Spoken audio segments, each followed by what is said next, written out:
everyone, and happy Sunday to you. I hope everyone has had a great week, and I expect greatness for this week as we look forward to the holidays. My name is Talisha, also known as Creativity by T, and I welcome you to my channel. So today is the 5th episode of the virtual Me Made Holiday Fashion Show series. Yes, I have been posting winter holiday inspired looks on every Sunday beginning November 21st, and I will continue doing so through December 26th along with a collaborator, and our looks are structured not only on a winter holiday but on specific themes. In addition to posting on every Sunday, I will also be posting a look on this Thursday, which is December 23rd, and the theme that has been picked for that look will also be incorporated into the Little Red Dress Project reveal.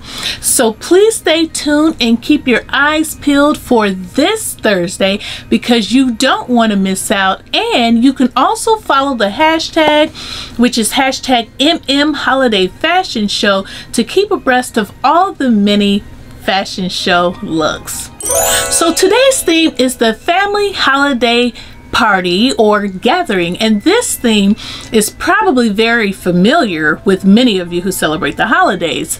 This theme is in collaboration with the beautiful T of Crumpets Tea and Sewing. T is definitely not a novice to sewing. She is an advanced sewer who has a wonderful YouTube channel with great content, and her garments always look like perfection. T delivers tutorials, pattern and fabric hauls, fabric and pattern pairings, and much more. So if you are not already subscribed to her channel, please head over to check her out for today's theme and look. So let's get into the main portions of this video, which is the theme and my make. So again, the theme for today is titled the Family Holiday Party or Gathering. And a family holiday party is a gathering that families have during the holiday season. At the holiday gathering, the host usually tries to create a very memorable experience for the guests that will create long-lasting memories. There are a variety of different ways to celebrate at the family holiday party, but the most common way is by families getting together to fellowship and incorporating nice large meals and desserts. At the party, the families are engaged in playing fun-filled, interactive holiday-themed games, exchanging and opening gifts, singing Christmas carols, making holiday crafts, taking holiday photos, and some people even have Christmas karaoke challenges. And there's many more other ways to celebrate as well. Another common way that a family holiday party or gathering is structured is by the host setting the tone by picking a theme, and everything that is planned for this party is incorporated within this theme. At this type of party, most of the attendees are dressed semi-casual or festive, and today myself and T of Crumpets Tea and Sewing are presenting to you what we would wear to our family holiday party or gathering based on our personalities and why.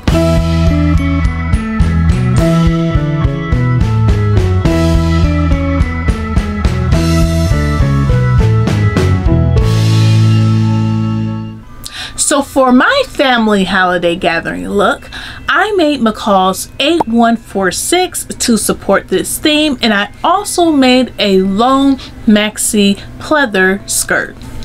I picked this top because although this type of gathering is semi-casual, my personality just never lets me be basic when it comes to my clothes, and attending something such as this, I felt that with this top that has these statement sleeves, this fabric that has these gold foiled holly printed on them, and the peplum, this would be the perfect touch to wear because it's a top that is dressy, but I can dress it down with the jeans. And I have two looks for you, and that's why I said jeans.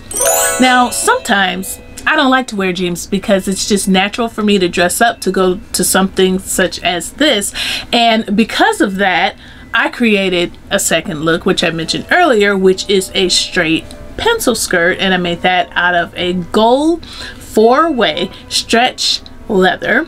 And the pencil skirt also prevents the look from being like over the top dressy because it's just a pencil skirt. There's nothing extra to it, you know. Although it prevents the look from being like over the top dressy, it still gives the look a little bit more kick than just wearing the top with jeans.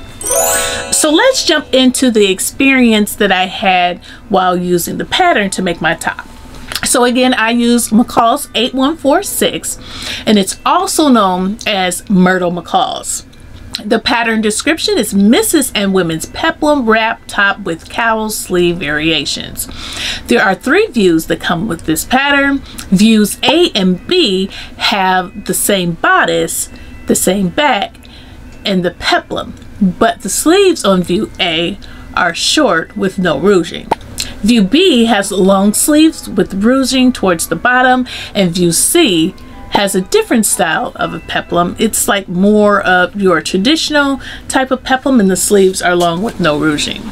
So the fabric recommendations are going to be your charmeuse, your crepes, challis, and your lawns. Now, I don't know what all of the suggested fabrics feels like, but I do know what crepe feels like because I have a lot of it. And I personally don't think that crepe is a good option for this pattern because I believe the cowl portion of the sleeves would just droop a lot, even though there's a sleeve head inside of the sleeve that's made out of netting. So the sewing skill level is considered average, and I do agree, but although the steps were very basic skills levels of sewing, I do feel like it took hours to make this top. I mean, it just seemed like it took forever, and I think it was mostly because of the sleeves. The bodice and the back and the peplum can be assembled in like no time, but honestly, like I said, the sleeves just took forever, and I think it was because of the gathering that's involved with constructing these sleeves. But hey, I like the overall look, so I'm okay. So the pattern pieces that I used 9 pattern pieces to make this top, and those pattern pieces were the front, the back, the ties, the front flounce, the back flounce, the sleeves, sleeve head, front facing, and the back facing. The notions that you need are going to be, of course, your thread. You're going to need 1/2 inch button and 3/8 yards of 1 inch gross grain ribbon and 1 package of 1/4 inch twill tape. Now, although it called for twill tape, I didn't use twill tape. I just used bias tape, and I just ironed it out. So the pattern sizing is from size 8 to 32, and I did cut a 20. I do think it looks alike the photo on the pattern envelope, and the instructions, they were easy to follow. However, there is an error within the placement of the ties to close the top off, and that error was that the instructions state to base 1 tie into the front edge of the right front, matching small and large circles, and then it states to base the remaining tie to the left side edge of the left front in the same manner. Now, to me, that means to do the same thing to the other side that's identical. So I did it.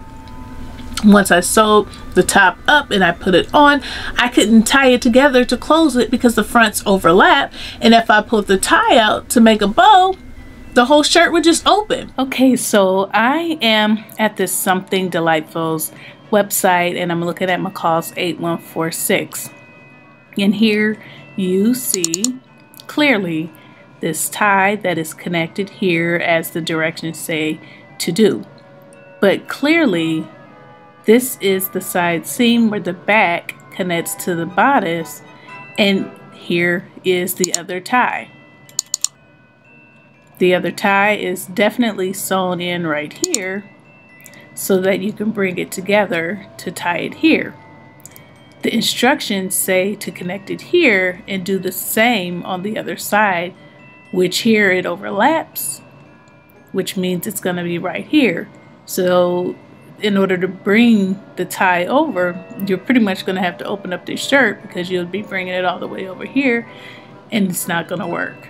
So that's why I said that there is an error. What should have been said was to sew the other tie into the left seam that connects the back and the bodice, and that tie should be on the outside. That way when you pull the ties together, it will pull the whole top and close it off. That way when you pull the ties together, it will pull the whole top and close it off on that side.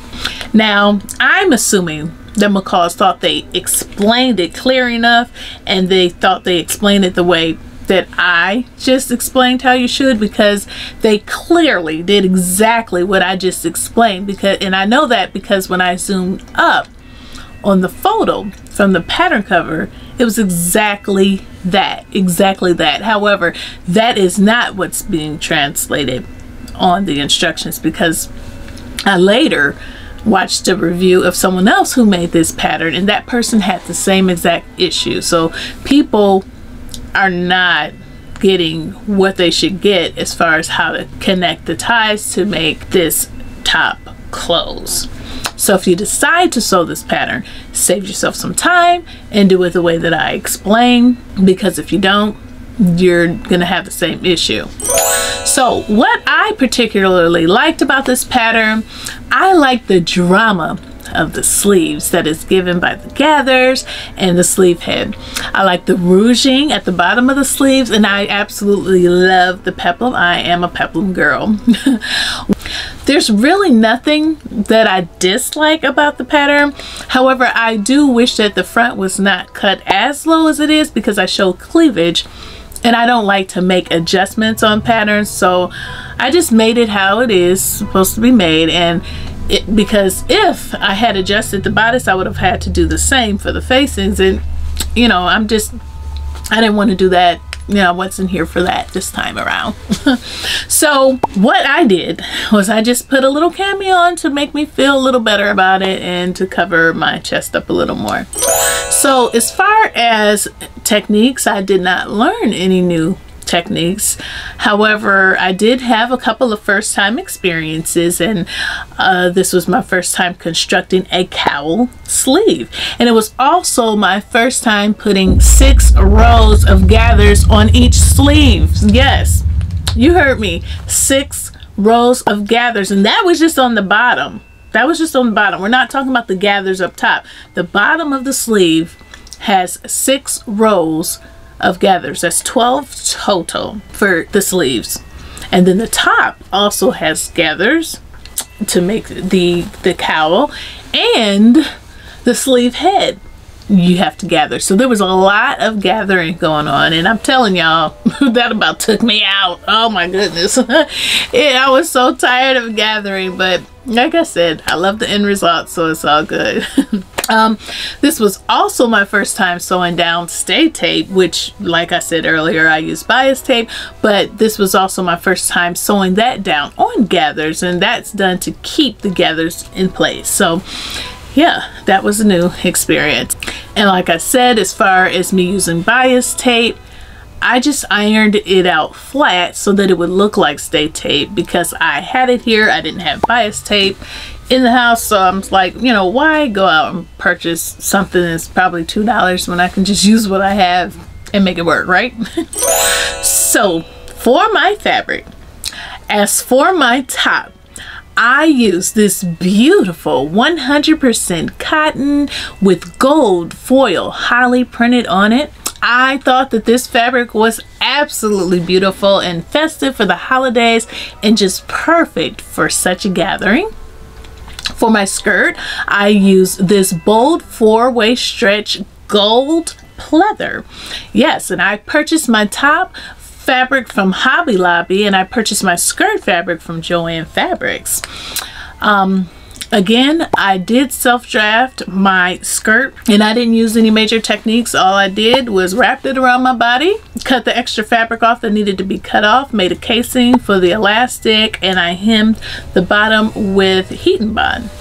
So for the button that I use for my top, I just used the same button on my top that I used on my Thanksgiving Friendsgiving look, because I had more left over, and the gold matched absolutely perfect with my top. So as far as any alterations, I would say yes and no. So I do plan to add a tie into the left side seam that connects the front and back bodice so that my top will close properly.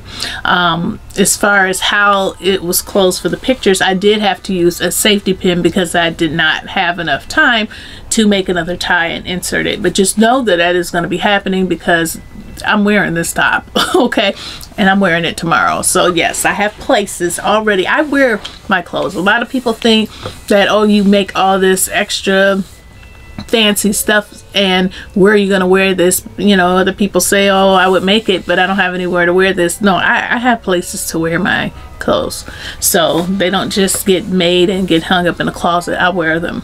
So as far as any modification recommendations, of course I do. I recommend that you do the same as far as putting the tie into the left seam that connects the front and the bodice, because if you don't, you're gonna have issues and you're gonna end up having to do it anyway. If you do the way the patterns reads, like I said, you're just asking for unnecessary troubles. But I would definitely recommend this to others. It's a very, very nice special occasion top that, I mean, it's very dramatic, and it is going to draw a lot of attention though. So if you don't like attention, or if it makes you feel nervous and uncomfortable for people to look at you, then it's not for you. I do plan to make another one probably in the spring, and it will probably just have the short sleeves so that I could wear it into the summer, and I will probably make it, like I said, in black. This pattern is still available. It came out in 2021, so it's not even a year old, but you can find it in the drawers at your local Joann's or Hobby Lobby, and you can also purchase this online by going to the Something Delightful website. So as far as my accessories, I am wearing a gold necklace that I purchased not too long ago from Macy's. I felt like at first I should wear maybe like a smaller type of necklace, but then when I put it on, it just really didn't do anything for this outfit because the drama of the top. So this was a better option. I really like how it looks with my top.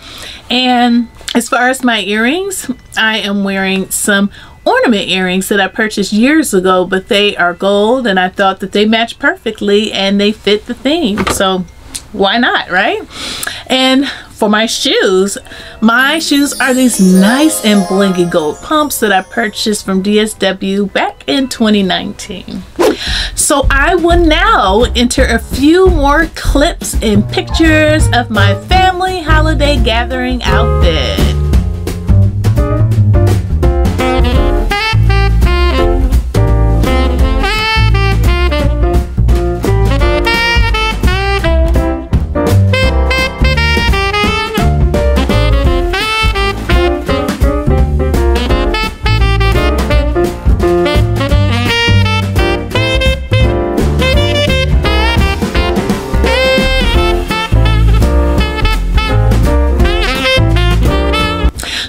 I really love my looks. I purchased my top fabric back in the late summer when the fabric was first delivered because I thought it was absolutely beautiful, and I actually had a dress in mind, but I decided to not make that particular dress this year. But I definitely wanted to use the fabric, and I am totally happy with the look that I picked, and I hope you are too.